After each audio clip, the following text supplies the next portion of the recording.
Greetings and bienvenue, Midnight Crew. Thank you for returning to this broadcast, and welcome to new viewers joining us for the first time.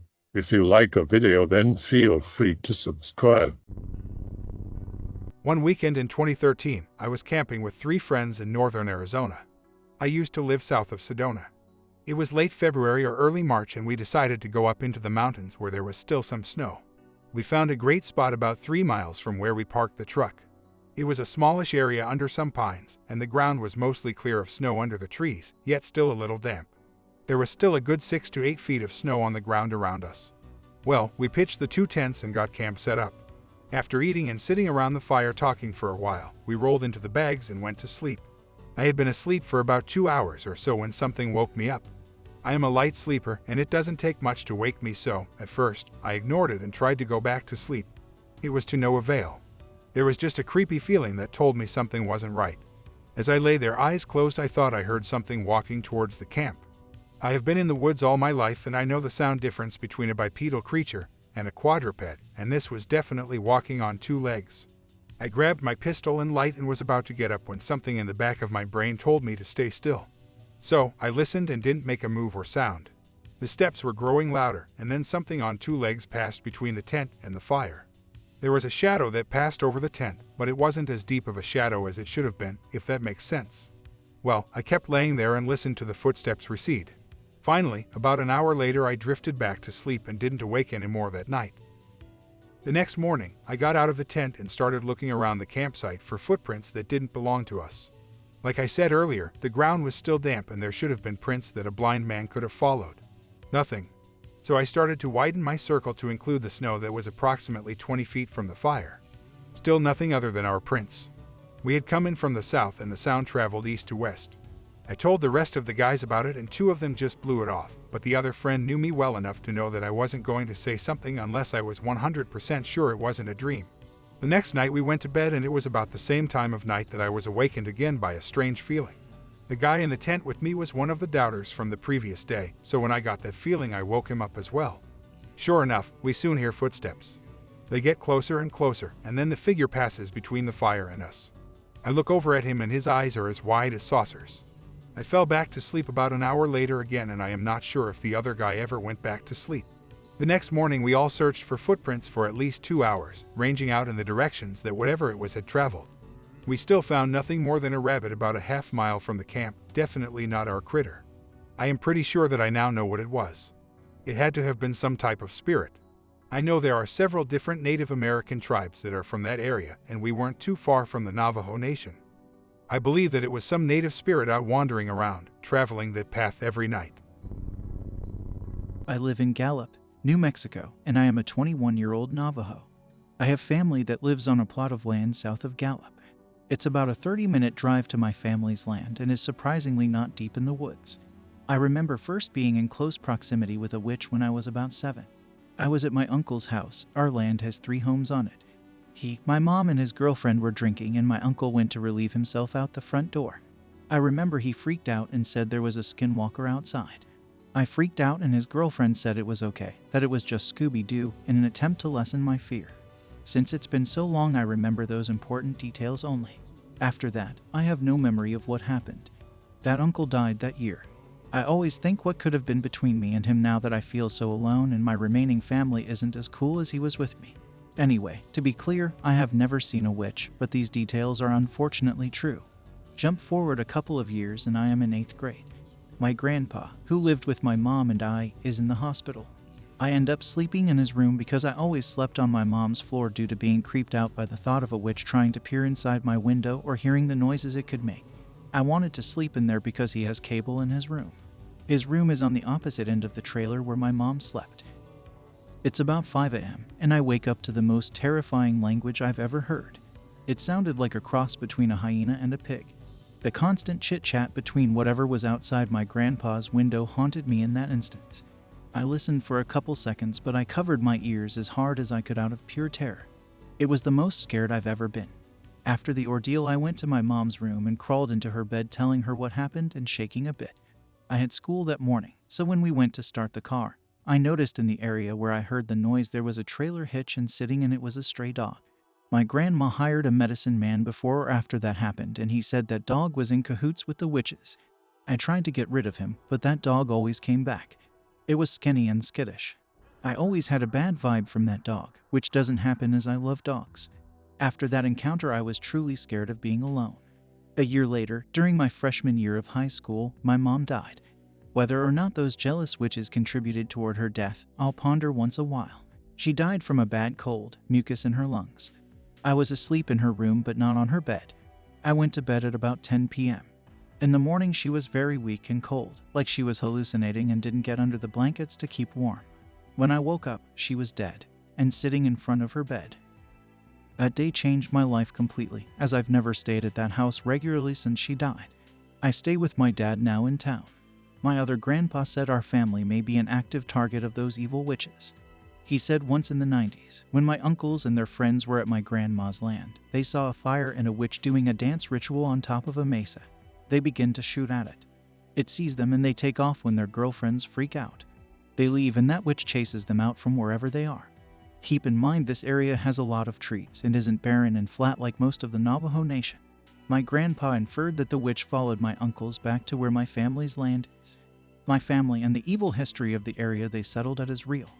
I wouldn't type all this if it weren't true. I don't like fake paranormal stories, and you wouldn't either if the paranormal was just a footstep away. After all the damage these witches have done, no one wants to talk about it or do anything about them. What is there to do? It's been 6 years now since my mom died, and each day is a day I inch further away from my small memories of her. In 2010, I was working for a large university while completing a graduate degree in public health. My research considered the intersectionality of cultural beliefs and their impact on allopathic medicine, modern medical care, and I was testing a hypothesis that, concerning large reservations, if public health workers weaved in tribal or native medicine into their approach to modern medicine, we would see a decrease in healthcare hesitancy for individuals that resided on reservations. Healthcare means different things to different cultures. I was exploring how to blend the two. The large university I was partnered with had a cultural anthropology program that was able to provide access to some very rural areas of reservation land in northwestern New Mexico, the dying Navajo Nation. Thus, I buddied up with the anthropology students in order to complete my qualitative research regarding healthcare choices for individuals that resided in this part of the state. It was actually wonderful research. Public health and anthropology, notably the ethnologists, have a shared interest in working with peoples that defy access or seek to live off the grid.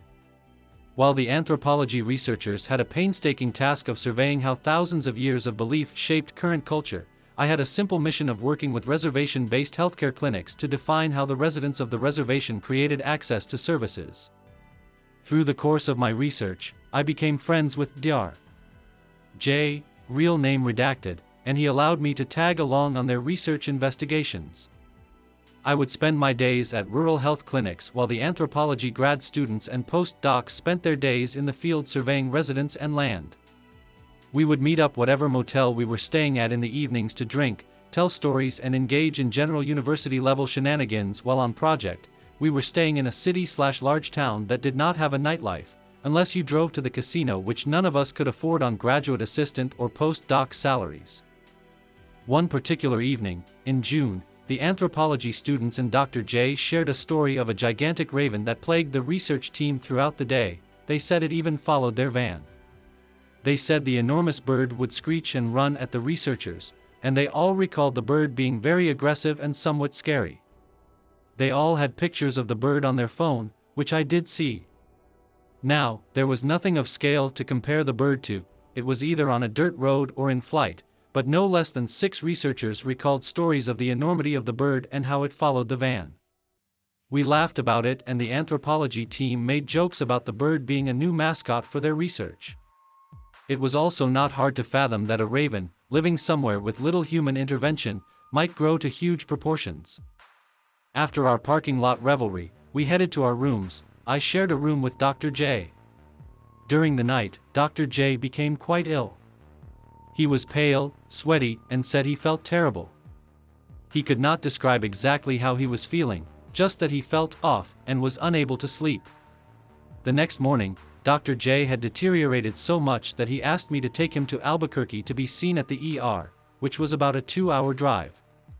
In fact, he felt so bad he had his graduate student pack his bags for him while I drove him back to civilization at about 5 a.m.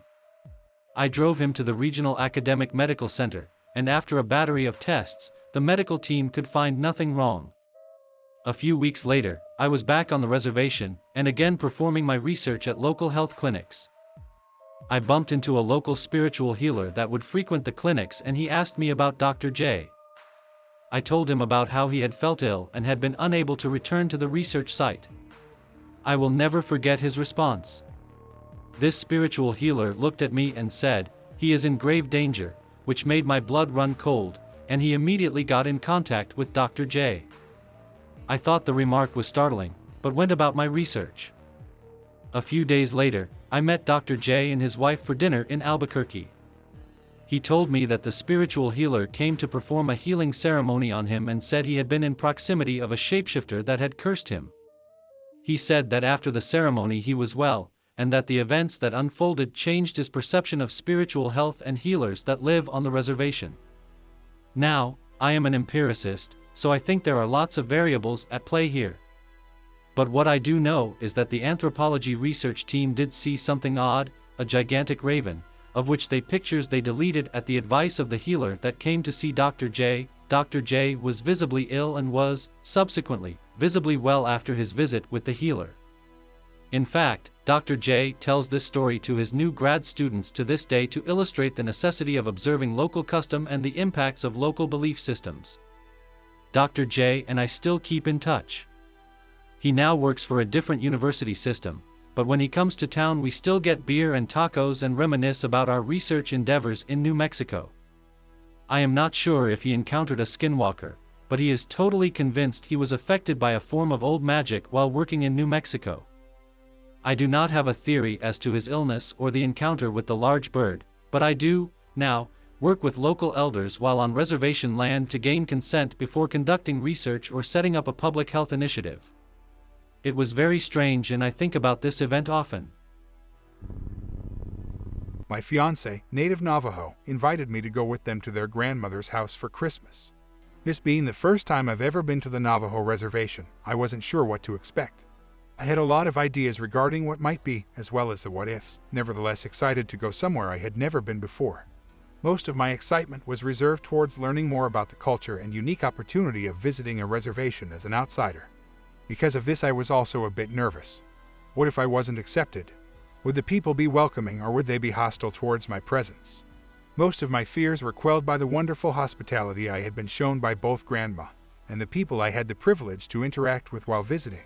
We left our house on Christmas Eve with our dog and started to make the 4-hour journey to Grandma's house. On the way we saw a beautiful sunset scatter across the mountains. After traveling for about 3 hours we find ourselves at the turnout that leads to an hour-long drive on a desolate road that would eventually take us to our destination. While on this road my significant other shared stories of dances and the polytheistic practices their tribe had. All of it fascinated me and left me asking more questions than I had imagined asking. By the time we arrive at Grandma's house it is dark and cold out. As I begin to unpack the car my significant other takes our dog a bit away from the house to go relieve itself. By the time they get back I have taken our bags inside and locked the car up for the night. As we sit around the kitchen table eating food lovingly cooked by Grandma we share stories and play a card game. After about an hour we all say goodnight to one another and get ready to turn in for bed. At around midnight, my significant other and I lay down and I called our dog to the bed. A short time thereafter we fell asleep although I forgot to turn off the light next to the bed on the nightstand. Around 2 to 3 a.m. I woke up having to use the restroom and noticed that our dog was sitting just looking at the door that led out to the small hallway. On the other side was the main door to the house. I called for her to come back to bed and she just put her nose at the base of the bedroom door sniffing while scratching. Thinking that she too had to go out I walked up to the main house door and opened it ushering her out. She ended up just sitting there and staring. After trying to coax her to go outside a few times and failing in my attempts I closed the door and made my way to the kitchen to grab a glass of water. In the kitchen there is a big window to the right of the sink that overlooks the driveway to the house with a bit of light that makes the driveway barely visible at night. As I reach to turn on the faucet my head turns to the right to look outside and I see a dog sitting outside and staring into the house. Something was off about this dog though. It was much larger than a typical large breed by 2 times. I began to get the chills and internally said to myself, "Screw this." Grabbing my water and about to head back to bed, the dog gets up and begins to walk away. One thing that I feel I might not convey well is the way this dog walked. It seemed to walk very awkwardly and almost stiff-like. After making my way back to bed, I fell asleep and woke up the next morning. While eating the breakfast Grandma had made, I had nonchalantly asked anyone listening at the kitchen table if the neighbors had an extra large dog. That's when Grandma began to ask questions and my significant other started to look concerned. Grandma immediately made a few phone calls, and after a bit of time passed, a native priest and healer arrived at the house and they began to converse silently with Grandma. Thinking I must have done something wrong, my significant other joins my grandma in the conversation. They all begin to look at me and talk more. Then the priest goes around the house with sage and cedar. The healer comes to talk with me and Grandma about my experience, and my significant other disappears outside the house to gather raw meat.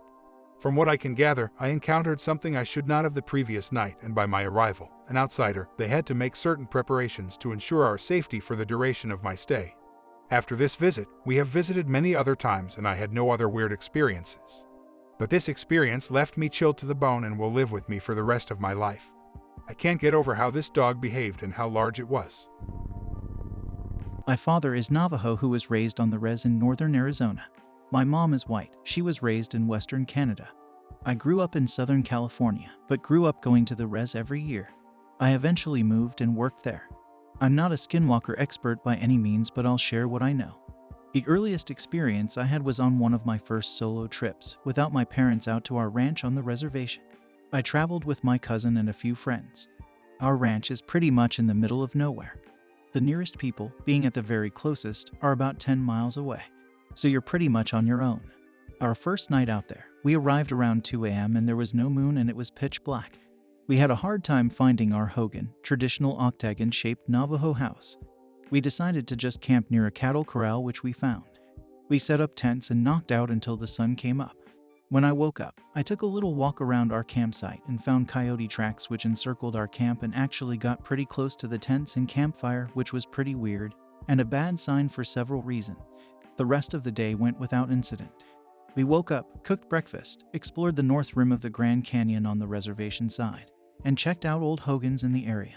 We stayed up particularly late that night. We had been out exploring at night and four-wheeling on some off-road trails. It was around 2 or 3 a.m. and we were driving on a rocky road that went up into a small canyon, so there were hillsides pretty high and steep on both sides of me. I was standing in the back of the truck with a spotlight. That was when I first saw the light. The best way to describe what I saw was the visual effect of when you're standing in a room and someone behind you takes a picture with a flash. There was a brief instant in which everything lit up behind me, but it was a dull orange reddish light. I turned around towards where it came from and shined the light around, but there was nothing there whatsoever, just a bunch of rocks. We thought it was weird, but kept driving. Once on top of the hill, we stopped to look around and noticed the weird light again, but this time it was far away, at least several miles. It was the same color, but it looked like a muzzle flash from a gun. I waited and waited to hear the gunshot, thinking it was people like us shooting at night, but it never came. Then we saw another flash, but this time it was several miles to the west and a little bit closer. Then another and another, closer and closer, all within a few minutes. We decided it was a little weird and without talking about it, turned around and went to the hogan this time. We didn't really talk about the lights for some reason, and all settled down in the hogan. There was myself, my cousin, and my 2 white friends. We talked for a while, and it was that moment when everyone stops talking and everyone is just about to fall asleep when it happens. The door, there's only one door, a small wooden door which locks shut, shook violently, as if someone kicked the door as hard as they could. It was loud and strong enough to where you could hear the lock rattle and the door bounce back and rattle against the wooden frame. My friends shot up in bed and said, "WTF was that?" They had reason to be alarmed. We were very far from anyone else and they knew that. It's extremely quiet out there, pretty much a deafening silence, and you can hear when vehicles are approaching. I got out of bed, grabbed a shotgun, and told my cousin to get his rifle. I walked to the door, motioned for him to come over, and said, "You go left, I'll go right." I'm not really sure why, but I wasn't scared despite the obvious weirdness of what was going on. I ripped the door open and we both slipped out the door one after the other and swept the area. Looked everywhere we could, and went to the truck and got the spotlight and swept the area. Nothing. No footprints, no animals, nothing. We decided to send a message and shot some rounds off to scare whatever it was away. I think we were all kind of worried, but eventually we went back into the hogan and settled back in, kind of joking about it to calm our nerves. Eventually they all fell asleep, but I hid my nervousness and my heart was still racing. It wasn't until everyone was quiet and asleep that I noticed the thumping. I heard it very faintly through the rock walls, and when I put my ear to the wall, I heard it a lot better. It was a very rhythmic thumping sound, something very heavy, and timed the same every single thump. It sounded as if it was coming through the rock table that the hogan sits on top of. I tried to rationalize it and told myself it was just the cows, and somehow managed to fall asleep. I woke up the next morning and we went to check the cows, which were about 10 miles away on the ranch and hadn't been anywhere near our hogan that night. Several days later, after I told my aunts about what happened, they told me that one of my Navajo grandmas, who lived alone and out in the middle of nowhere, had a weird thing happen too. The same night we had our door kicked, someone had knocked on her door in the middle of the night. When she opened the door, there was no one there. My aunts think it was a Skinwalker who was messing with me and my cousin because we're mixed race. I'm not sure that is the reason why it happened, but I do believe it may have been a Skinwalker. I dated a Navajo guy for 3.5 years when I was in college. We would go back to the Rez pretty frequently to visit his family or for holidays. It is taboo for them to talk about it, but I was able to get the ex-boyfriend to tell me a lot of stories and lore about Skinwalkers because I was really fascinated by them, and I guess he wasn't too scared to tell me. Every person in his family had their own Skinwalker experiences, and they were normal, honest people. It's not something they would make up. So I 100% believe Skinwalkers exist. I possibly had experiences, like hearing footsteps on the roof and thinking I heard chanting coming from outside the window, but I guess so much time has passed there's room for doubt in my mind now. The one definite experience I had, which still, I'm the only person who didn't definitively see the Skinwalker, my ex-boyfriend and his family were driving on the road between their houses and the city in a kind of convoy, pretty late at night. Car 1, boyfriend and me. Car 2, boyfriend's sister and her kids. Car 3, boyfriend's younger brother. Car 2, the sister calls and says to pull over because there's something running alongside her car. All 3 vehicles pull over on the side of the road. She's frightened because she looked outside her window, and there was a Skinwalker running beside her, but the kids didn't see it. The younger brother saw it too because he was behind them. We're all standing overlooking a small valley with very little coverage. Boyfriend and younger brother pull out their guns and decide to shoot to see if they can scare whatever it was. When they shoot, something in the valley does take off running, but it's too far for me to tell what it is.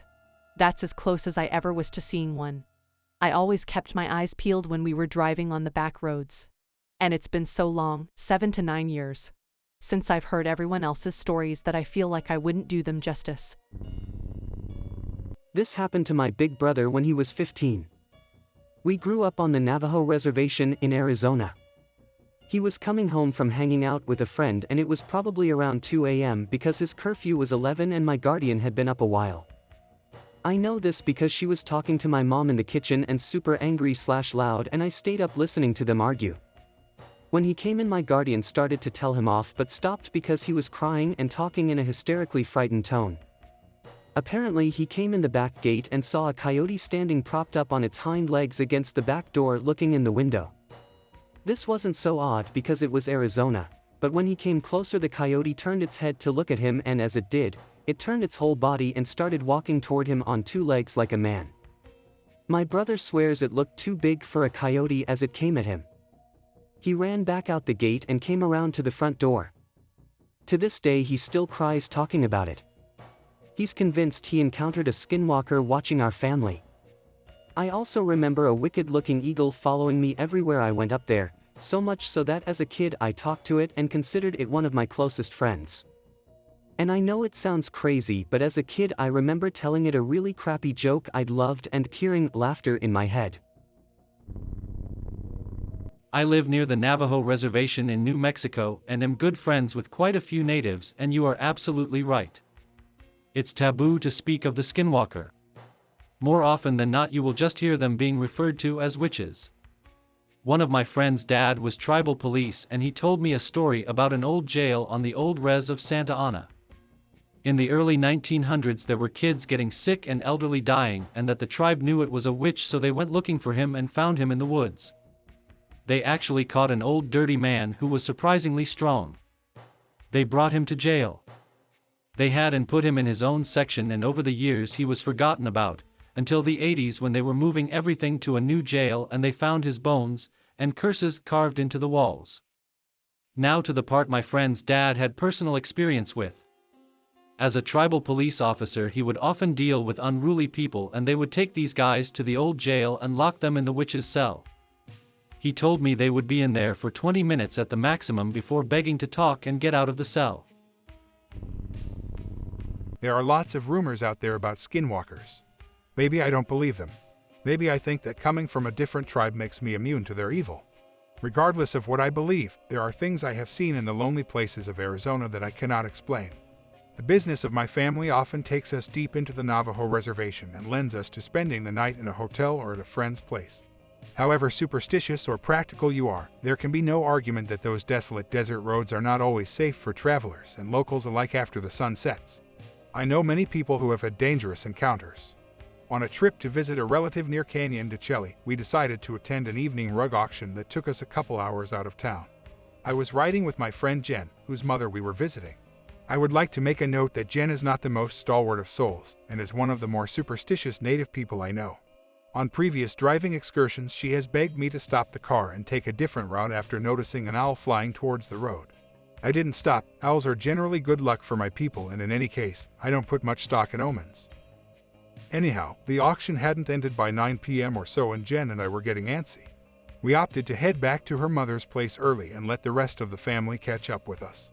As Jen drove the two of us home on the empty 2-lane road, we quickly left all semblance of civilization behind for sheer night, which seemed even blacker in the shadow of the canyons. Jen had settled on the least fuzzy FM station she could find, and I was staring aimlessly out the window. That's when I noticed the dog. At first it was just a flash of white in the corner of my vision, and then I craned my neck to get a good look. A big, white German Shepherd was running parallel to our car, about 100 yards off the road and a little behind us. Something about it made the hair on the back of my neck stand on end. I knew we must have been going 40 or 45 miles per hour, but it was gaining on us. I could feel my heart rate pick up while I stared at it.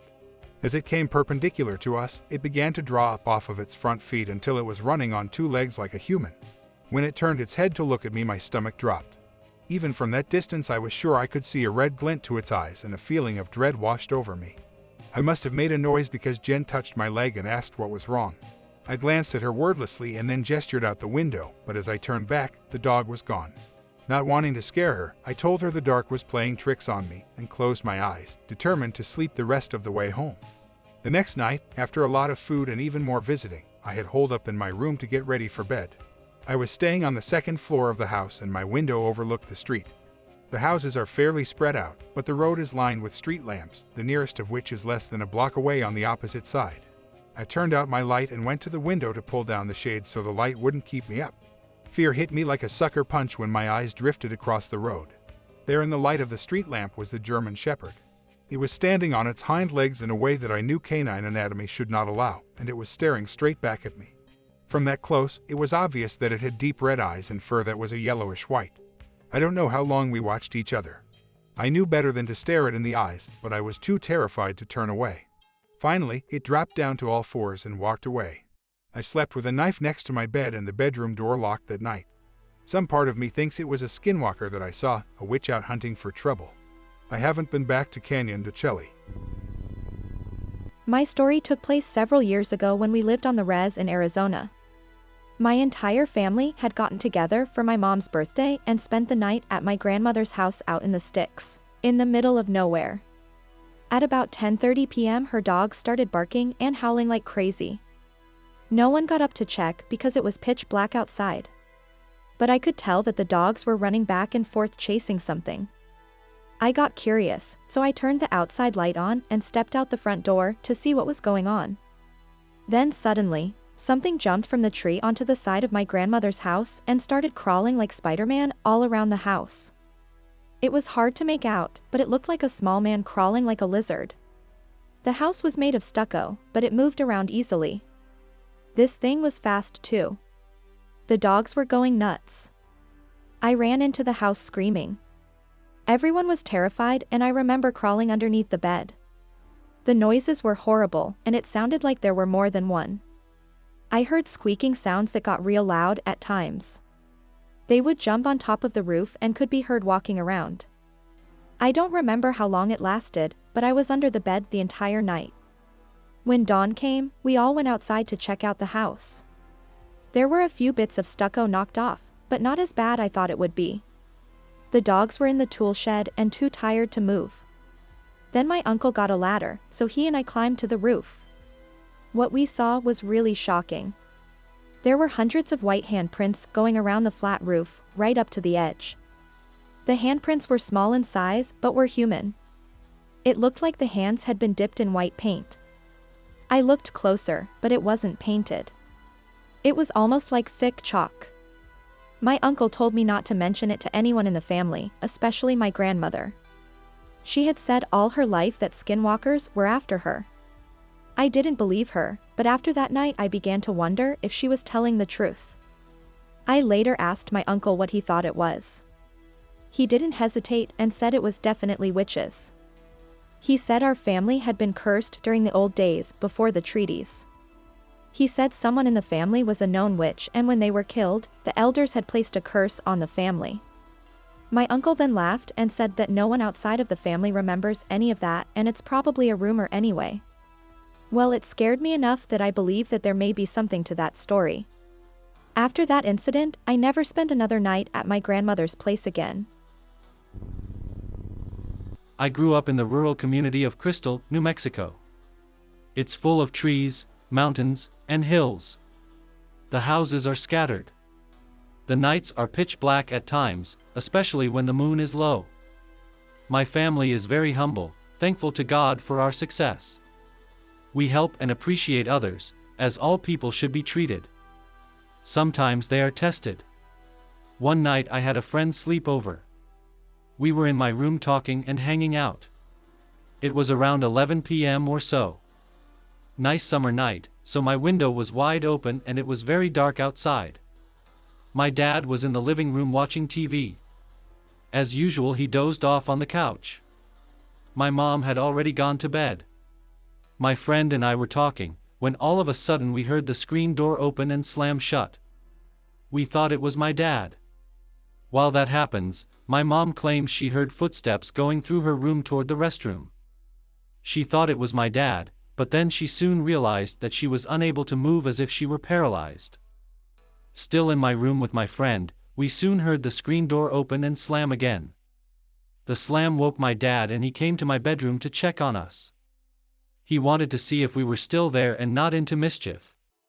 My mom told us the next morning about what she heard, and how she could not move. She also told us that the second time the door slammed, she then heard horse hooves run by her bedroom window. A few nights later, I was in bed asleep. I woke because something outside my open window was making noise, like a loud stomping sound. I was too scared to get up and close the window. I stayed still and continued to listen. Then I heard something running away.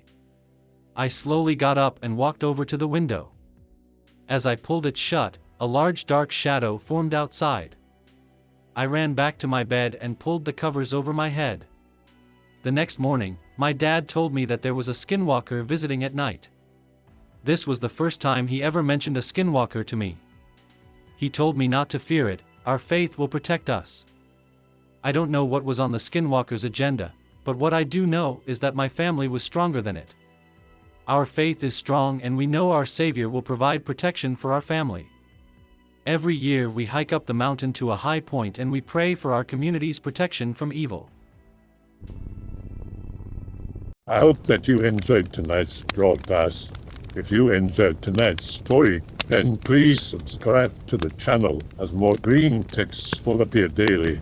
A new broadcast will appear when the clock strikes midnight Central Time.